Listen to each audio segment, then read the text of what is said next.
Кыргызстанда үмүт менен оптимизмдин жаңы доору башталды. Бул тууралуу министрлер кабинетинин төрагасы Акылбек Жапаров кылмыштуу кирешелерди легалдаштыруу жана терроризмди каржылоо боюнча Евразия тобунун 40-пленардык жыйынында билдирди. Ал Евразиялык топко мүчө мамлекеттердин курамына дүйнөнүн эң динамикалуу өнүгүп жаткан аймактары кирээрин айтып, Кыргызстан Евразия тобунун ишмердүүлүгүнө активдүү катышаарын билдирди. Ошондой эле ал 2021-жылдан тартып мамлекет ак ниет башкаруу принциптерине жана коррупцияга каршы күрөшкө берилгендигин сөз жүзүндө эмес, иш жүзүндө көрсөткөнүн, анын арты менен салыктан түшүүлөрдү 3 эсеге, бажыдан түшүүлөрдү 4 эсеге көбөйтүүгө жетишкенин кошумчалады. Акыркы 3 жылда салык жыйымдарын 3 эсеге, бажы кирешелерин 4 эсеге өсүп, экономиканын орточо өсүшү 7%, ички дүң продукция дээрлик 2 эсеге өскөнүн белгиледи. Такие мероприятия крайне важны для стран нашего региона. Мындай иш-чаралар биздин аймактын өлкөлөрү үчүн өтө маанилүү. Биргелешкен аракеттер менен гана биз шек туудурган трансчек аралык финансылык агымдарга эффективдүү мониторинг жүргүзүп,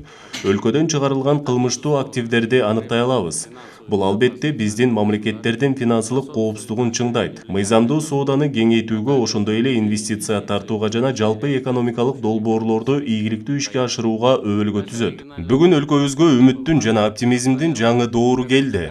Биздин бардык эл аралык өнөктөштөрүбүз Кыргызстандын жетекчилигинин уюшкан кылмыштуулукка жана өткөн жылдарда тамыры тереңдеп кеткен мафиялык коррупциялык структураларга каршы күрөшүүгө саясий курсунун бекемдигин боюнга алышууда. Министрлер кабинетинин жана президенттин администрациясынын атынан Кыргызстан мындан ары эч качан биздин мамлекетти кылмыштуу кирешелерди легалдаштыруу боюнча кандайдыр бир түзүмдөргө пайдаланууга жол бербейт деп жеке өзүм ишендирип кетким келет.